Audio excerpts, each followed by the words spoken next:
Welcome back to Cord Cutting Today, where we break down some of the biggest stories happening in the world of cord cutting, including today, YouTube TV and Paramount reach an important deal to keep Paramount channels on YouTube TV for a long period of time.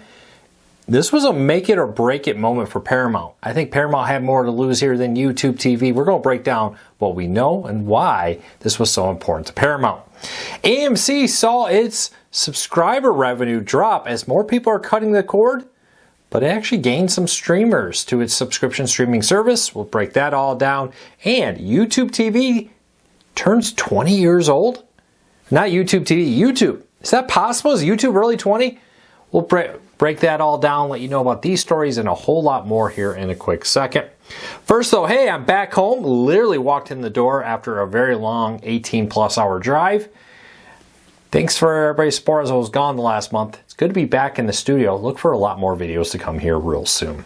With that said, if you want to learn more about these stories, check out the show notes and in the first pinned comment. I'll put a link to each story there so you can read them for yourself and come up with your own opinions. I'd love to hear from you. If you're new here, please consider hitting that subscribe button or hitting that thumbs up. We do videos like this every Monday through Friday, along with breaking news, reviews, tips, tricks, and a whole lot more. And hopefully we can help you break free from the high cost of TV and still watch the shows that you enjoy. All right, so over the weekend, late Saturday night, YouTube TV announced they had reached a long-term deal with Paramount. This gave Paramount channels deal to remain on YouTube TV. This has since been confirmed by both sides. Exact details have not been disclosed, and they typically are not. How long this deal's for, what kind of hidden things are in it, and more. It's hard to say. Now, I have heard rumors that one of the things Paramount was hoping to get was that Paramount Plus would be bundled into YouTube TV, much like we saw with Spectrum bundling in several streaming services, including Paramount Plus, into Spectrum's TV service. So if you subscribe for Spectrum, you also get some limited streaming services included, typically the ad-supported versions. It's unclear if that deal was reached. Was that included? Are we going to see YouTube TV get Paramount Plus for free for the subscribers? I don't know. What is important here is YouTube TV is on track to become the largest provider of live TV in the United States. It's currently the 4th largest, according to numbers that we have at the moment. And it wouldn't surprise me if soon they become the 3rd and eventually the 1st largest provider of live TV in the United States, jumping both Comcast and Spectrum, as both Comcast and Spectrum continue to lose subscribers. Why is that so important? Because Paramount is struggling. They need revenue. And if YouTube TV is the largest subscriber of offer of TV for subscribers, they need to have that locked in. Failure to reach a deal here could have severely negatively impacted it. And especially a failure to reach a lucrative deal would have negatively impacted their future, especially as they're trying to find a way forward in an ever increasingly difficult position. According to numbers, Paramount Plus is still not profitable, especially some of their other streaming services on the market. What does that mean for the future? Will they be able to find a way to make it profitable?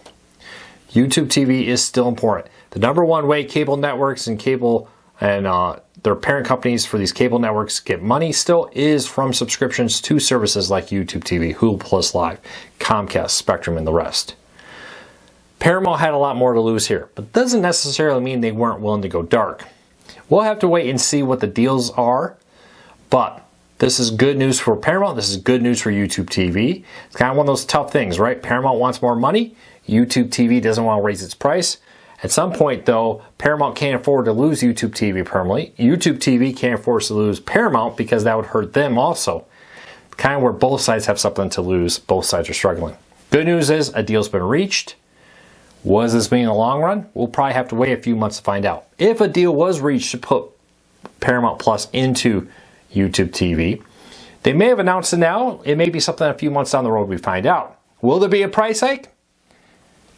Your guess is as good as mine. YouTube TV just raised its price, but we'll find out in a few months if there's another price hike. Both sides have declined to comment on the terms. So we'll keep a close eye on it, but a deal has been reached. All right, next up, AMC has seen its income drop in 2024 as subscriber revenues dropped 13% with the growth of cord cutting. This comes as subscriber revenue is the amount of money they're getting from cable and streaming services for traditional subscription to their cable networks. With this, that's dropped 13% as fewer people are paying for cable TV, impacting how much money they're making for it.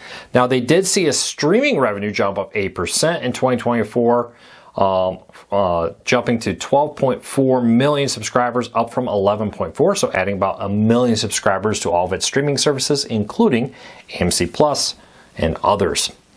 With this, though, they see a drop in its overall revenue impacted by the drop in cable. Like I've said, number one way companies make money is through cable TV subscriptions and live TV streaming service subscriptions.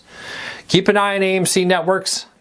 They are making some changes there, taking over BBC and other networks out there with this. They've also been getting more into their free ad-supported streaming service and now offer 19 of them. Look for that to grow. They've been leaning more into the free ad-supported streaming world. Wouldn't be surprised to see more AMC content appear on things like the Roku channel. We'll keep a close eye on it. Hey, deal of the day. If you're looking for saving some money on phone, because I know a lot of you traditionally bundle your both mobile and home phone into a cable TV bundle. It's becoming increasingly popular. When you cut the cord, you lose that. Well, Mint Mobile has a deal right now to save $60 on Mint Mobile's 12-month plan. With this, that's a $5 discount every month off their base plan. And they also have some deals on new phones, including the Samsung S25 Ultra, S25 Plus, standard S25, and the A16 5G. Now, this will give you 5G coverage as cheap as $15 a month from Mint Mobile. If you want to learn more about that, check it out. That's our deal of the day. All right, next story up. YouTube launched 20 years ago last weekend on February 14th. But you didn't know YouTube launched on Valentine's Day. YouTube launched as a very quiet, small little site at first, quickly gained traction. At the time, it was hard to believe that what we now see as a huge thing was kind of seen kind of weird. People were like, wait, I can't download the video? That was the way a lot of people got video back in the day, is they downloaded it off websites. This was streaming in the website. At the time, I remember that was a big complaint I heard a lot of people say about it. And it quickly grew with that, eventually being bought by Google a few years later in a deal that reportedly started in a Denny's. If I remember the interview correctly, one of the founders said they got a call from Google, they went and had a meal at Denny's, and that started the process for Google buying YouTube. YouTube quickly took over and dominated Dailymotion and other competitors on the market and opened the door for what has become very popular. You got Twitch and Rumble and all these other places out there that offer tons of different competitive options to YouTube, but YouTube is by far the clear leader. It's given platform to people like me here to grow a business. So YouTube, 20 years ago, I remember when it first came out, it was sometime that year I started watching it before the summer. It was in the spring when I found out about it. And I remember it was because I found somebody posted some old Tech TV videos. This was right after Tech TV was bought up by G4. That's how I first found out about it. How did you find out about YouTube? Do you remember how you got started in it? Leave me a comment. That's my question of the day. Speaking of things that started that broke ground, today in TV history, 77 years ago this weekend, the first nightly news program launched on NBC called Camel Newsreel Theater. Now, this was a sponsorship by the Camel Company out there, and it played Fox movie tone newsreels. Now, these were newsreels that you used to go to the movie theaters that would play before the movies. You could watch a newsreel and get some information, but you would used to find them there. In February 16th, 1948, NBC started airing them every night as a collection of them, which at the time was groundbreaking. One of the things that was mentioned when I read about this was they still weren't quite ready to do regular live broadcasts. They could do it locally, but a national live broadcast was something they were still struggling with. Satellites weren't really a thing at the time, and being able to get a live broadcast nationwide was still very difficult, and the idea of doing it nightly was not there yet.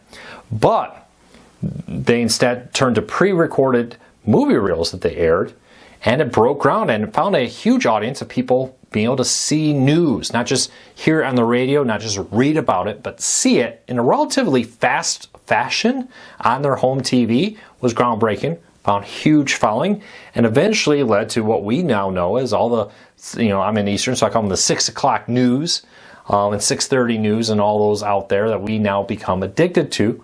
But 77 years ago, last weekend, that became a groundbreaking thing that set the door open for news as we know it today. And heck, I kind of do a news program every day here. Not exactly the same, but it kind of opened the door for what I do here also.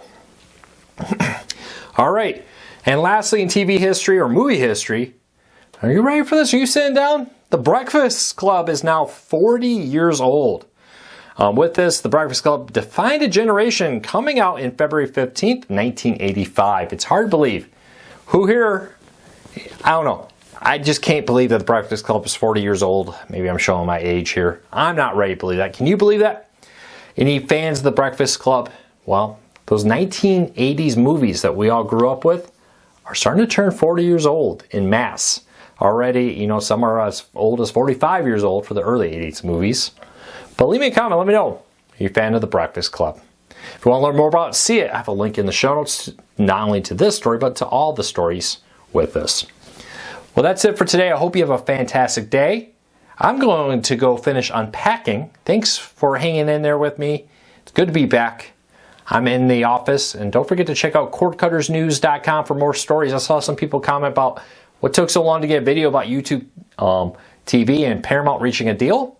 Well, it's because of this. I was traveling. So make sure to check out Cord Cutters News. I had a story posted within hours of the news happening. You can check it out. All of our news over at cordcuttersnews.com. Take care. Be safe. I'll talk to you all again tomorrow.